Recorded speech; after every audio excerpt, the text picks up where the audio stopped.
오늘 우리가 이렇게 예배 안 드립니다. 정말 천국과 지옥이 여러분의 눈앞에 펼쳐져 보이고, 지옥의 실상이 여러분의 눈에 보이고, 여러분이 지옥에 갈 수밖에 없는 자인데 예수님의 보혈 때문에 여러분이 천국에 가게 된 바로 그 일이 지금 여러분의 눈앞에 그대로 펼쳐져 보인다면, 그렇다면 이렇게 예배드리지 못해요. 그냥 예수님의 보혈은 내게 있어서 그 자체가 능력이고 감동이고 우리 심령의 불이죠. 예수님을 살아계신 예수님으로 만나는 일이 열쇠인 것입니다.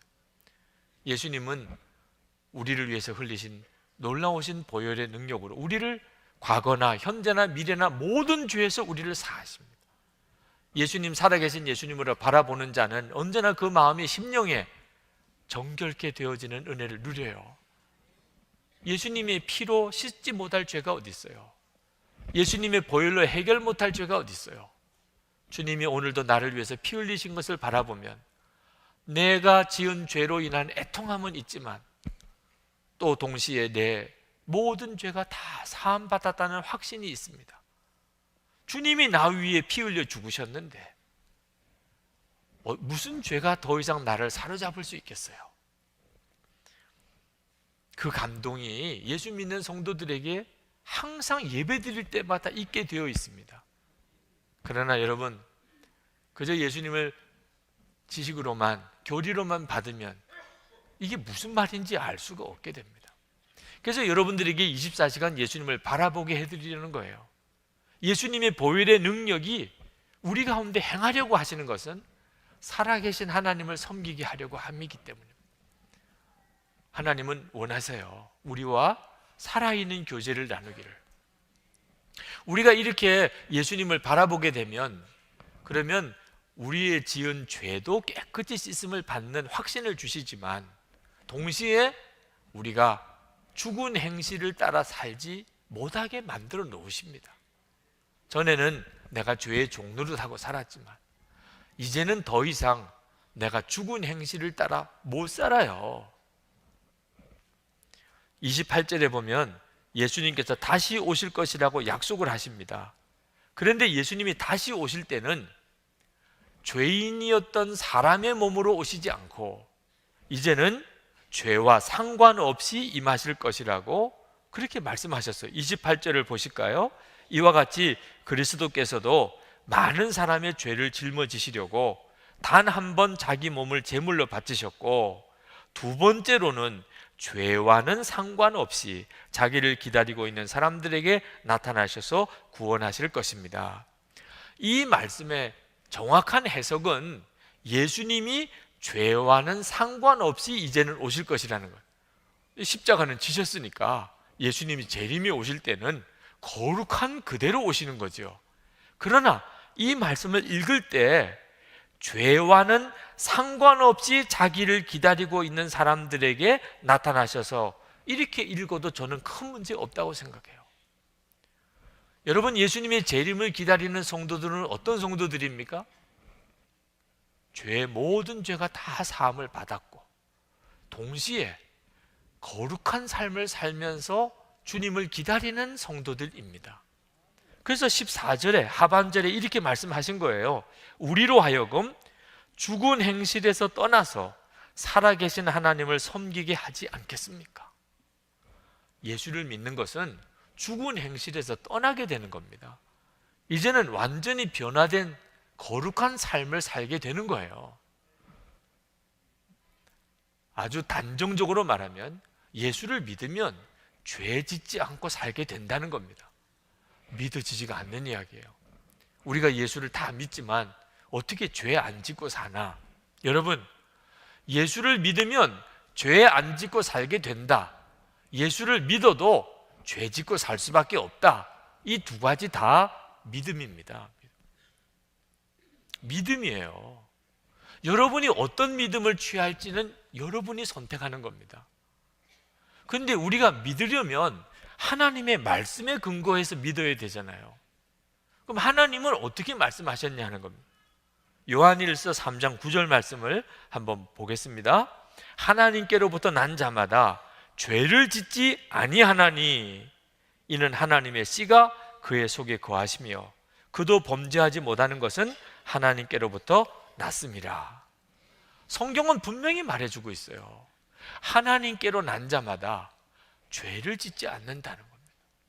그러니까 여러분들이 이젠 믿음을 바로 가지셔야 되는데, 예수를 믿으면 죄 안 짓고 살 수 있는 거구나, 이렇게 믿는 것이 중요해요.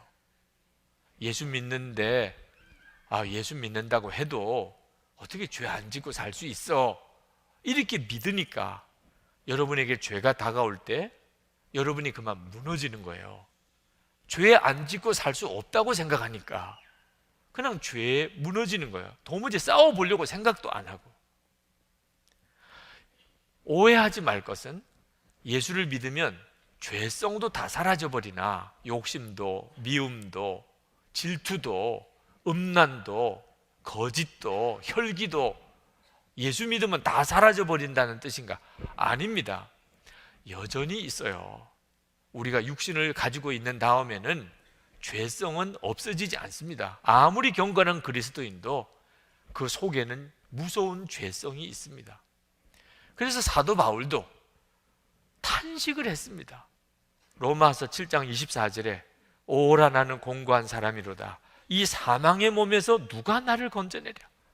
사도 바울이 정말 가슴을 치면서 답답한 것이 이 육신 속에서 일어나는 이 죄성을 어떻게 하냐 말이에요. 예수를 믿는다고 이 죄성이 없어지는 건 아니에요. 그런데 어떻게 죄 안 짓고 살 수 있어요? 예수님께서 우리 안에 오시는 이 놀라운 일 때문입니다. 예수님이 우리 안에 오시게 되기 때문에 이전과는 전혀 상황이 다릅니다. 우리 마음이. 죄성도 우리 속에 역사하지만 예수님이 우리 안에서 우리를 지키신단 말이에요. 그래서 예수님 때문에 우리가 죄를 짓지 않는 거예요. 요한일서 5장 18절 말씀, 하나님께로부터 난 자는 다 범죄하지 아니하는 줄을 우리가 아노라. 하나님께로부터 나신 자가 그를 지키심에 악한 자가 그를 만지지도 못하느니라. 여러분, 예수님을 살아계신 예수님으로 믿으시라는 이유가 여기에 있어요. 예수님을 그저 교리로만 믿는 사람, 이 말씀을 전혀 경험 못합니다. 예수님이 여러분 안에 진짜 살아계신 주님으로 계셔야 우리를 지키심에 악한 자가 우리를 만지지도 못하는 일이 일어나요. 그러면 어떻게 예수님은 어떤 사람에게는 살아계신 주님으로, 어떤 사람에게는 그저 지식의 주님으로만 계십니까? 그가 예수님 안에 거하기를 힘쓰냐 안 쓰냐에 따라 달라지는 거예요. 예수님을 믿어도 항상 예수님 안에 거하기를 힘쓰는 사람과 예수님 안에 거하는 것에 대해서 아무 생각이 없어요. 그건 엄청나게 다른 결과를 가져옵니다.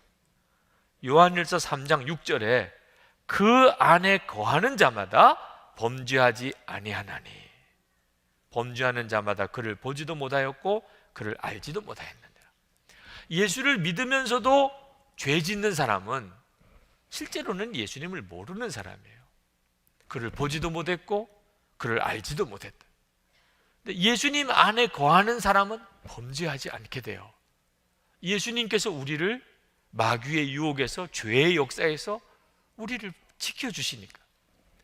여러분, 사자가 서커스단에 가서 거기서 조련사에 의해서 훈련을 받고 그 다음에는 사람들이 이렇게 모여있는 앞에 사자가 풀어 놓아도 사람을 해치지 않습니다. 거기서 묘기도 부리고, 그죠? 사람들이 다 있는데 사자가 사람들에게 달려들지 않아요. 조련사 때문입니다. 그 사자는 조련사를 계속 바라보게 돼 있어요. 조련사가 있는 동안에는 사자는 야성을 가지고 있습니다. 서커스단의 사자도 사람을 물어 죽이는 사자예요. 그런데도 사람들을 다치지 못합니다. 만약에 조련사가 없다면 그건 대단히 위험한 상황이 되는 거죠. 우리 안에 똑같은 일이 벌어지고 있는 거예요. 우리의 죄성은 여전히 무서운 죄성입니다.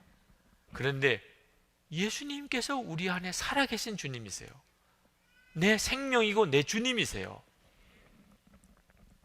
우리가 예수님을 정말 바라보게 되면 우리는 육신에 끌려 종노릇하고 살지 않고 예수님에 의하여 죄에서 승리하는 삶을 살게 되는 겁니다. 이것이 보혈의 능력으로 이루어진 거예요. 예수님의 보혈의 능력으로 우리 죄가 사함을 받고, 그래서 주의 성령이 우리 안에 오심으로 우리 안에 이루어진 것입니다. 혹시 여러분 중에 계속해서 무너지는 사람이 있습니까? 오늘 이렇게 예배는 드리지만 마음이 비참한 분이 있습니까? 나는 왜 이렇게 육신에 끌려서 사나? 나는 언제까지 이렇게 죄의 종로를 하고 살아야 되나? 예수를 믿어도 왜 나는 이렇게 생활의 변화가 없을까? 그러신 분이 혹시 이 자리에 계십니까? 여러분이 하실 수 있는 것은 하나밖에 없어요. 죄에 안 짓고 살아보려고 아무리 애를 써도 좌절만 더 깊어집니다. 여러분의 힘으로 할 수 있는 게 아니니까 예수님을 바라보기를 힘쓰세요. 여러분을 죄에서 지켜주실 분 예수님이세요. 여러분에게 죄를 이길 힘을 주실 분도 예수님 그분이십니다. 예수님의 보혈로 여러분이 사함 받았다는 사실을 정말 믿고, 그리고 살아계신 예수님 여러분과 함께 계심을 정말 의지해서 계속해서 예수님 안에 거하는 법만 분명히 붙잡고 살아보세요. 여러분 안에 주님의 역사가 놀랍게 나타납니다. 비로소 여러분이 알게 돼요. 예수님께서 나를 온전히 죄에서 건지셨구나. 여러분이 히브리서는요 대단히 간단한 설교예요. 이해가 안 되시는 분이 있으실 겁니다. 제가 히브리서를 다 읽어보고 맨 마지막 13장 가서 깜짝 놀랐어요. 히브리서 13장 22절에 형제 자매 여러분, 부디 이 권면의 말을 받아들이기를 권유합니다. 나는 여러분에게 짤막하게 썼습니다. 여러분 중에 화가 나는 분이 계실 거예요. 이게 짤막한 거야? 히브리서를 읽어보신 분들은 정말 너무 어려워. 이 성경을 도대체 어떻게 주일마다 설교를 목사님이 하시지? 그런데도 히브리서 기자는요 짤막하게 썼다는 거예요. 제가 설교를 길게 하고 그러고는 오늘 짧게나마 이렇게 마치겠습니다. 그러면 얼마나 짜증나요? 히브리서 기자가 이렇게 말씀한 의도를 알아야 합니다. 히브리서 기자는 한 가지만 이야기했다는 겁니다. 이 이야기 저 이야기를 다 한 것 같아도 히브리서 기자가 말하려고 했던 것은 한 가지였다는 거예요. 그것은 예수님을 바로 믿으시라는 거예요. 살아계신 예수님을 바라보라는 겁니다. 그러면 그 주님이 우리를 능히 어떤 처지에서도 우리를 지켜주시고 인도하실 것이라. 이 유대교 신앙생활을 하다가 예수를 믿은 당시 그리스도인들이 구약 율법으로 살던 데서 예수님의 은혜로 사는 것이 그렇게 힘들었어요. 그 믿음을 바꾸는 일이 그렇게 어려웠어요. 율법 생활하다가 예수님을 바라보면서 은혜 안에 사는 일이 간단한 일이 아니었어요. 히브리서 기자가 그래서 이 말씀을 계속 이렇게 하는 겁니다. 그런데 우리도 마찬가지예요. 예수님을 믿어도 그저 교리로만 믿는 신앙생활 하다가 예수님을 항상 바라보면서 신앙생활 하시라는 이 믿음의 전환이 그렇게 쉽지 않습니다. 24시간 예수님을 바라보시라고, 그리고 영성일기를 쓰시면서 그 일을 계속해 보시라고. 그저 하루 해서 안 된다고 낙심하지 말고, 친밀함은 하루 만나서 되는 게 아니잖아요. 여러분이 꾸준히 하기 위해서 나눔 방에 들어오셔서 서로를 격려하면서 주님 바라보는 생활을 여러분 한 달, 두 달, 석 달, 1년 한번 해보시라고 그렇게 권해드리죠. 해보세요. 비로소 여러분이 알게 됩니다. 예수님께서 내 삶을 바꾸신다는 것, 믿음으로 바로 사는 것도 주님이 해주신다는 것.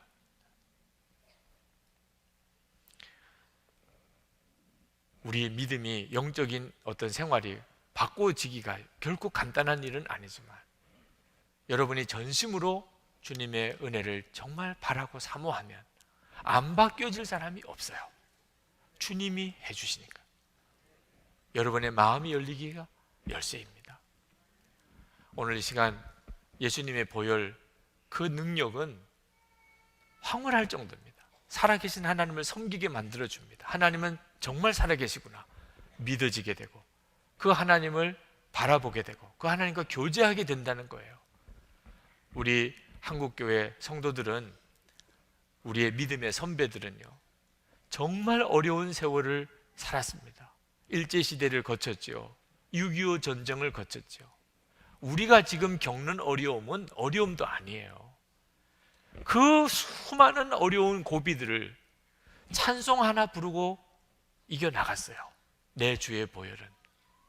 이 찬송 하나 부르고 위로받고 힘없고 새 용기 얻고 그리고 은혜를 충만하게 누리고 그리고는 또 하루를 살았고 힘들고 어렵고 무너졌다가 또 내 주의 보혈은 찬송 부르고 또 위로받고 힘없고 눈 뜨이고 그리고 또 이겨나갔어요. 여기까지 온 거예요. 힘들고 어려운 일 많지만 오늘 이 시간에도 우리가 예수님의 보혈 붙잡게 되기를 원합니다. 살아계신 주님 바라보시게 되기 바랍니다. 우리 찬송합시다. 254장 내 주의 보혈은, 그 찬송을 부르시겠습니다. 오늘 본문 11절을 한번 보십시오. 여호와의 말씀이니라 너희를 향한 나의 생각을 내가 아나니 평안이요 재앙이 아니니라. 그 다음 보세요. 너희에게 미래와 희망을 주는 것이니라. 제가 어제 참 반가운 뉴스를 설교 준비하다가 보고 너무 기뻤습니다. 요즘에 계속 우울한 소식만 듣다가 이번에 지난 10월 26일에 광산에서 채굴 작업을 하다가 갱도가 무너지면서 그 두 사람이 갇혔잖아요. 이게 이제 한 열흘 가까이 돼 가니까 점점 이제 불안하고 이게 이제 살아있을까 그랬는데 놀랍게도 어제 뉴스에 그 두 분이 다 자기 발로 걸어 나왔대요. 그래서 오랜만에 너무 기뻤습니다. 감정이입이 이런 건가 봐요. 내 형제처럼 기쁘더라고요. 그래서 제가 이런 자료 저런 기사들을 보다 보니까 그 두 사람이 매몰된 광부가 기적적으로 살아날 수 있었던 것은 광부 곁에 세 가지가 있었기 때문이다. 그런 기사가 있더라고요. 첫 번째가 뭐냐, 갱도 안에 물이 있을 때 물이 없으면 열을 절대 못 버팁니다. 그 다음에 두 번째가 재밌어요. 그들이 살아나게 된 거, 그들 곁에 믹스 커피가 있었다. 그래서 이제 우리가 그 믹스 커피 마시면 이거 막 살찐다 그러더니 진짜 칼로리가 되게 높은가 봐요. 그 두 사람이요, 믹스 커피를 밥처럼 식사 때가 되면은 믹스 커피를 그렇게 아껴서 타서 마시고 했는데 이게 살게 된 한 요인이었다. 그렇게 설명을 하고요. 마지막에 제가 이걸 인용해야 되겠다 했던 거는요, 물도 있었고 믹스 커피가 있어서 섭취할 수 있는 것도 있었지만 결정적인 건 그들에게는 생존 의지가 있었대요. 살아야 된다, 살고 싶다, 이게 자기들 곁에 있었기 때문에. 그러고 보니까요, 1982년도에도 비슷한 일이 있었는데 강원도 태백에서도 탄광이 매몰돼서 그때는 광부 4명이 매몰돼 있었는데 그때는 더 길었습니다. 14일 만에 구조가 됐다는 거예요. 근데 분석해놓은 전문가들의 분석이 똑같아요. 살게 된 요인 중에 강력한 건 꼭 구조될 수 있다, 우리 살 수 있다. 그래서 4명이 서로 격려하고 추우면 막 서로 살을 막 부딪히면서 그렇게 의지를 불태우고, 그리고 막 그 안에서 그 막 나무 껍질 이런 걸 막 해가지고 먹고 그 커피를 안 갖고 갔나 봐요. 그래서 살았다는 거예요. 이게 생존 의지예요. 제가 이 기사를 보면서요, 최근에 나온 책 중에서 그 위라클이라는 제목의 책이 있습니다. 왜 이름이 위라클인가 하니까 이게 저자가 지은 것 같아요. 저자 이름이 박위예요. 박위. 그리고 이제 기적이 일어난 거예요. 그래서 박위 할 때 자기 이름에 위를 넣고요, 미라클 할 때 이제 그 뒷글자 2개를 넣고 해서 위라클이라는 자기에게 일어난 기적이라는 내용의 책을 저술을 했는데 어떤 게 기적이냐 하니까요, 이 박위라는 형제가 이제 아주 굉장히 괜찮은 청년이에요. 그리고 크리스찬입니다. 그래서 이제 인정을 받는 거죠. 그래서 이제 이 박위라는 청년이 그 자라라는, 이게 세계적인 패션 회사라 그러네요. 거기서 이제 계약직으로 일을 하다가 드디어 거기서 이제 정직원으로 이제 발령이 된 거예요. 막 너무너무 기쁜 거 아닙니까? 들어보니까요, 이 자라가 이게 패션계 굉장히 유명한 데라 그러네요. 저는 완전히 패션에 관심이 없는 사람이라 가지고요, 이름을 자라로 졌지? 거북이로 안 짓고? 이런 생각을 했습니다. 이 아재 개그가 통하는 거 보니까 여러분들이 이게 산부 예배가 제 또래가 많은 것 같아요. 옛날 우리 오부 청년들 예배 때 이렇게 말하면요, 청년들이 일어서서 나가요. 추워서 못 있겠습니다. 아니, 자라를 갖다가 거북이랑 이야기하는 사람이 어디냐고 그러는데, 웃어주신 모든 분들을 주님 이름으로 축복합니다. 하여튼 난 자라를 잘 모르는데요, 엄청난 그런 유명한 패션 회사인가 봐요. 그래서 이제 이 청년이 이제 너무 기뻤는데요, 평소에 술을 마시지 않는데 친구들이 축하 파티를 열어준 거예요. 그래서 이제 술 마시지도 못하는 이 이 청년한테 친구들이 폭탄주를 만들어서 줬대요. 그 술을 잘 안 마시다가 마시면 더 많이 취한다고 그런 말도 있긴 한데요, 이날 이제 이 청년이 이제 술이 많이 취한 거예요. 그래서 이제 이 술이 취해가지고 비틀거리다가 가슴 아프게도 건물과 건물 사이에 추락을 한 거예요. 그래서 건물과 건물 사이로 추락을 해가지고 더 결정적인 거, 전신마비 판정을 받은 겁니다. 손가락도 까딱하기가 어려운 상황이에요. 그랬는데요, 제가 그 책의 과정들을 보면서 눈에 띄는 게 몇 가지가 있었는데요, 이 청년이 제일 먼저 한 게 그 사실을 수용했대. 수용. 무슨 뜻인가 하니까, 이거 하나님 잘못 아니다. 내가 술 마셔서 이렇게 된 거다. 난 누구 탓하지 않는다. 거기서부터 현실을 인정하게 되는 거예요. 계속 하나님 원망하고 하나님 탓하고 하나님 때문에 이렇게 됐다고 그러는 사람들은 그 절망에서 헤어나오기가 어렵습니다.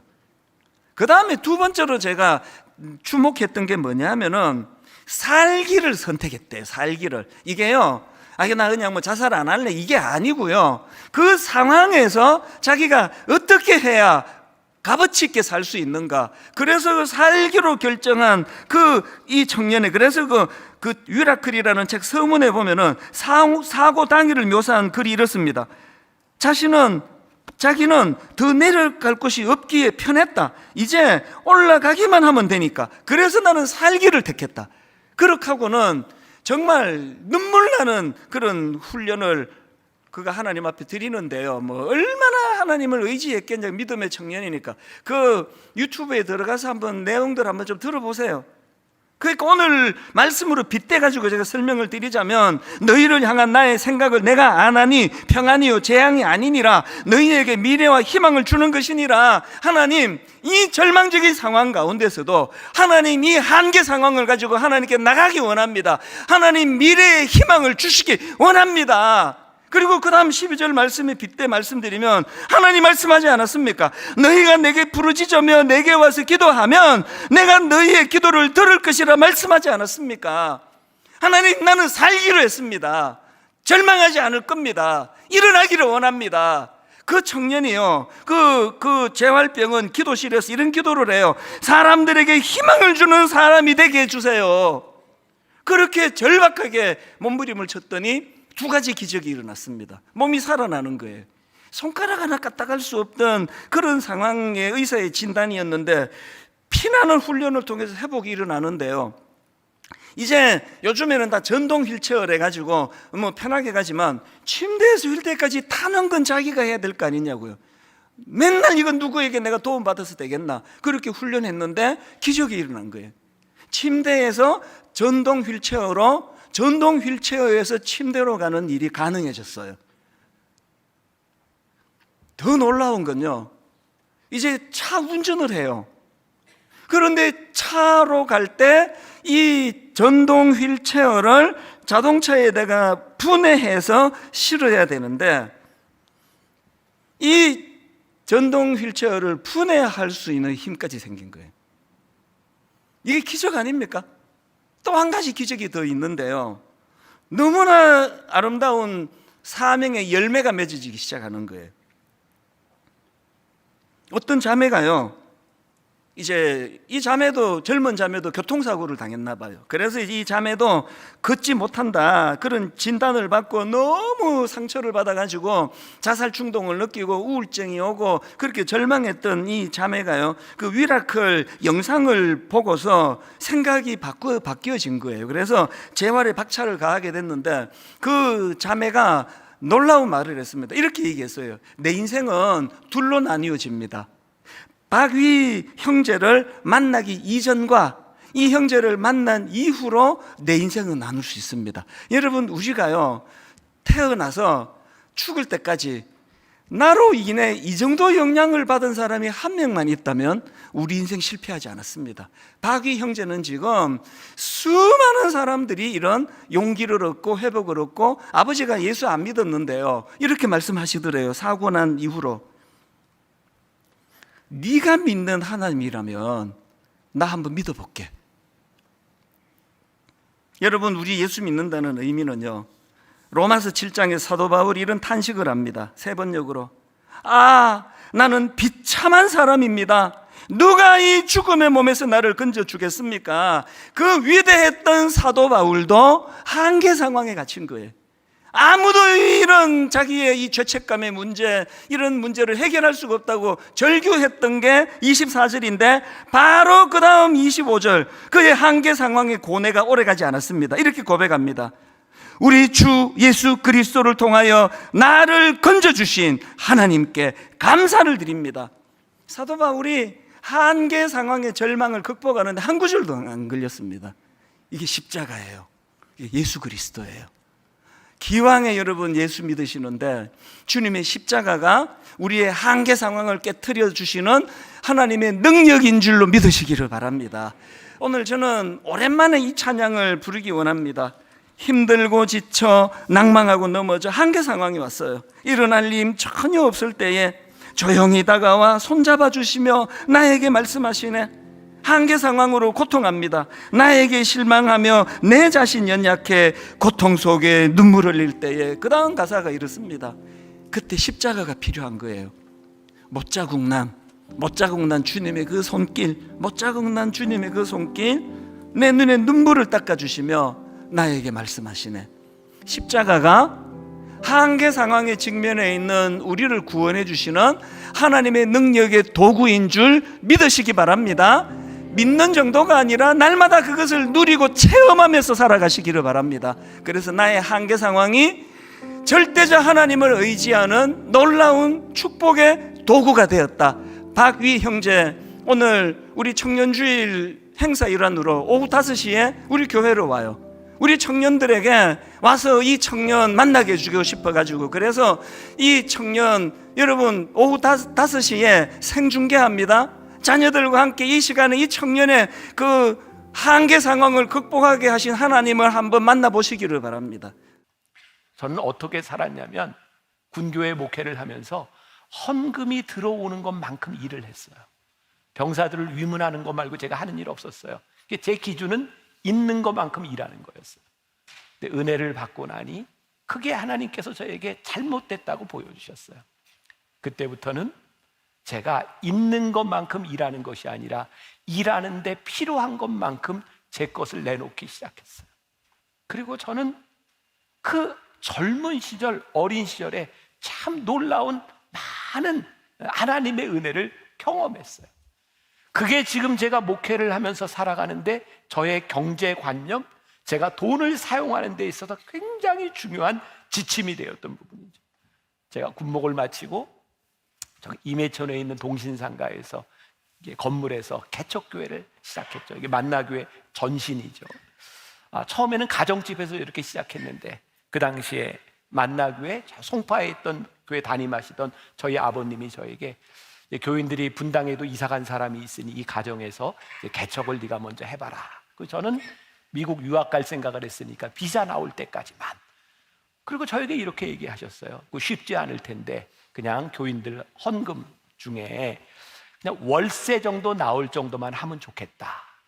그리고 그러니 월급 받을 생각하지 말고 그냥 하다가 유학을 가라.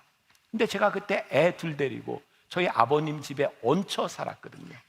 그러면 아버님이 뭐 도움을 주든지 하셔야 될 거 아니에요. 안 도와주셨어요.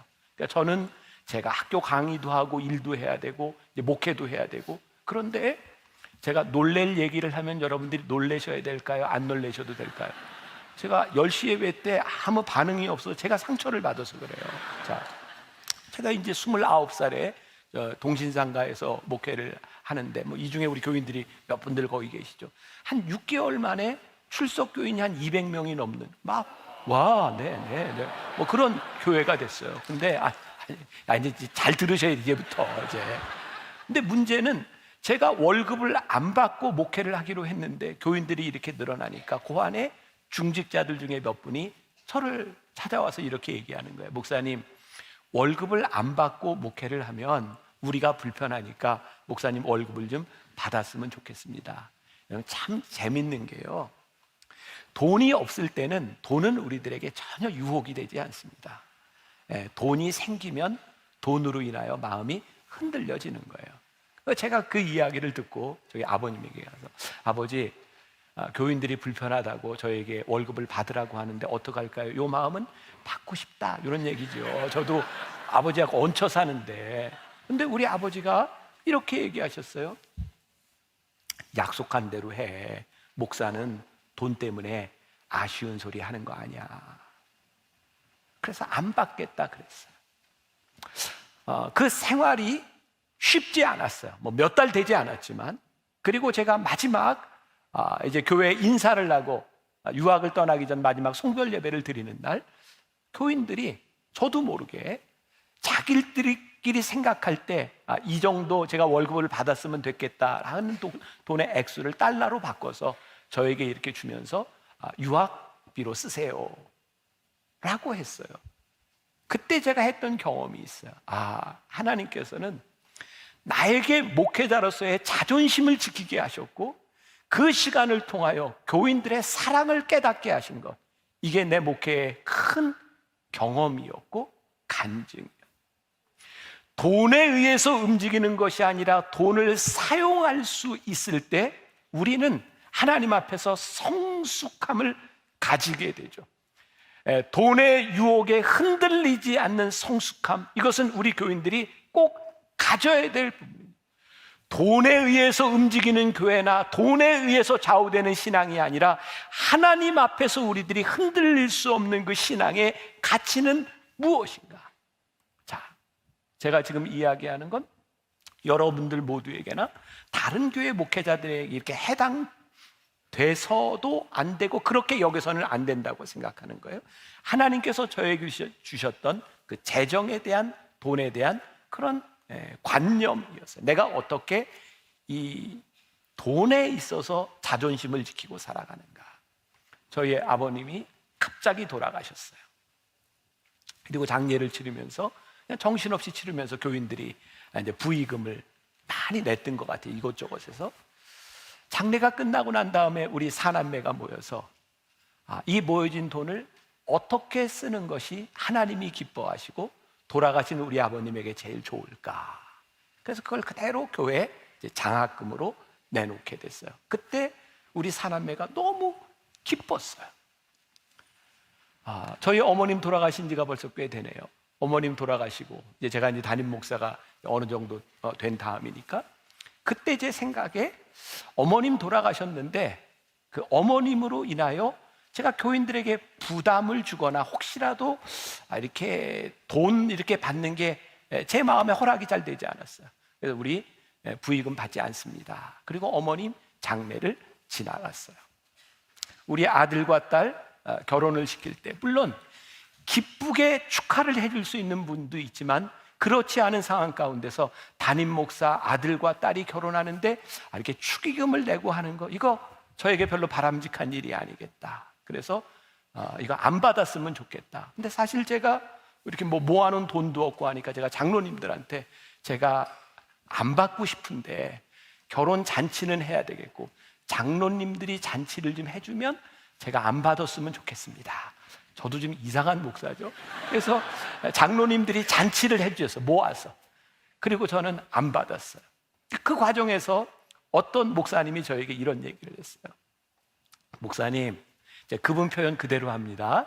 그러니까 죄송한데 이런 표현을 했어요. 목사님, 쪽팔린 건 한순간이고 돈은 영원한 겁니다. 그러니까 그냥 받으세요. 근데 그때 저는 이런 생각을 했어요. 저에게 중요한 건, 제일 중요한 건 돈이 아니라 저의 명예입니다. 그 명예는 개인적인 명예를 이야기하는 게 아니에요. 제가 목회자로서 제가 지켜야 되는 명예가 저에게는 제일 중요합니다.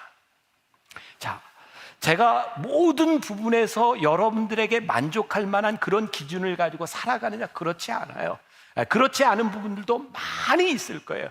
그런데 한 가지, 내가 적어도 하나님 앞에서 내가 목회를 하는데 이것만은 지켜야 되겠습니다라고 하는 목회자로서의 자존심, 그게 돈 때문에 흔들리는 사람이 아니었으면 좋겠다. 오늘 여러분들에게 이 신앙을 적용하라고 하고 싶은 것은 여러분들이 저처럼 저와 똑같은 기준으로 살아야 된다고 하는 것이 아니라 여러분들이 하나님을 믿는 하나님의 사람으로 주되심을 인정하는 사람으로 살아가는데, 적어도 내가 주님을 주라 고백하며 살아가는데 돈 때문에 여러분들이 하나님의 자녀로서의 자존심을 버리거나 여러분들이 이 세상의 유혹에 그렇게 쉽게 떨어져가는 그런 인생을 살지 않았으면 좋겠다. 지난주에 우리 교회 어떤 분이 팔순을 맞이해서 잔치를 하려고 하다가 자녀들한테 야, 잔치할 돈 다 가져와. 그래서 헌금으로 가져오셨어요. 그걸 선교비로 아프리카에 보냈으면 좋겠다. 저는 우리들이 돈을 쓰는 방식이 많이 있다고 생각해요.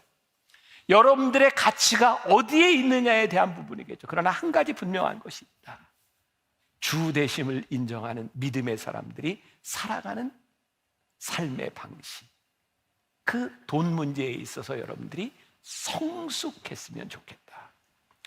또 우리의 신앙이 어떤 프로그램에 의해 움직이는 그런 신앙들이 아니었으면 좋겠다. 누가복음 6장 46절에 보니까 너희는 나를 불러 주여 주여 하면서도 어찌하여 내가 말하는 것을 행하지 아니하느냐. 보면 많은 사람들이 프로그램을 따라다녀요. 여러분들 중에도 만나게 오게 된 이유 가운데 하나가 어떤 좋은 프로그램이 있어서 무얼 하다가 이거 참 좋다, 그렇게 오신 분들도 있을 수 있어요. 요즘 저는 그런 생각이 종종 들어요. 너무 좋은 프로그램들이 많아서 말씀대로 살 시간이 없어요. 좋은 프로그램 하다가 여러분들이 좋은 프로그램 때문에 교회가 결정이 되고 좋은 프로그램이 있는 교회에서 신앙생활을 하다가 보면 어느 날 더 좋은 프로그램을 또 따라가지 않겠어요? 이 말 오해하지 마세요. 여러분들이 만나교회에서만 신앙생활을 해야 된다, 교회를 옮기면 된다, 이런 이야기 하는 게 아니에요. 우리들이 정말 따라가야 되는 것, 우리들이 바라봐야 되는 것들은 프로그램이 아니라는 거예요. 하나님께서 우리들에게 무엇을 말씀하시고 우리들에게 어떤 목적을 주시고 어떤 삶을 주시는지, 우리들이 프로그램을 지키는 것이 아니라 말씀대로 살아가는 것이 무엇인지를 깊이 생각해야 우리들이 성숙한 삶으로 우리들이 들어갈 수 있는 거예요. 좀 흥미로운 얘기잖아요. 한때 한국교회 막 성경 통독이 유행하고, 그래서 통독에서 막 성경 필사로 막 유행할 때 어떤 사람이 구약 창세기부터 요한계시록까지 다 쓰고 펜을 놓으면서 이제 성경 좀 읽어야 되겠다 그랬대잖아요.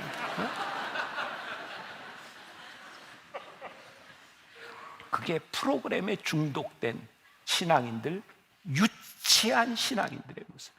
여러분 오해하시는 거 아니죠? 성경 통독이 잘못되거나 성경 필사가 잘못된 것이 아니라 우리들의 신앙이 어느 날부터인가 이 프로그램을 다 하면 됐다고 생각하는 유치한 사고가 아니라 우리가 오늘 하나님의 말씀대로 살아가고 하나님의 말씀대로 우리들이 움직여지고 있는가를 고민하고 생각하라는 거예요. 말씀 결론을 맺습니다. 정말 우리의 인생을 열심히 바쁘게 살았구나, 그게 우리로 하여금 성숙한 신앙을 살게 만들어주는 것이 아니라, 내가 하나님 앞에 의미 있게 하나님 앞에 올바른 삶을 살았구나 라는 결론을 내릴 수 있을 때 우리는 성숙한 신앙의 삶을 살아가는 거예요. 그 표지가 무엇일까요? 저는 여러분들의 자녀들이, 여러분들 가장 가까이 있는 사람들이 여러분들을 바라보며 나도 저 길을 가면 될 것 같아 라는 신앙의 성숙함을 보여주는 것. 저는 오늘 아침 일찍 제 마음이 참 많이 기쁘고 감사했어요. 몇 년 전 목사 안수를 받은 제 아들이 지금 공부를 하고 있는데요, 오늘 아침 일찍 저에게 전화해서 아빠 기도해 주세요. 아빠 지금 너무 힘들어요. 근데 너무 감사했어요. 목사인 아들이 목사인 아버지에게 아버지 저 힘든데 기도해 주세요. 그게 감사했어요. 여러분들의 신앙의 성숙함, 사람, 돈, 프로그램, 우리들의 전통이 아니라 여러분들이 말씀 위에 서서 말씀을 지키며 살아가는 여러분들의 그 신앙으로 말미암아 성숙함이 드러날 수 있기를 주님의 이름으로 간절히 축원합니다.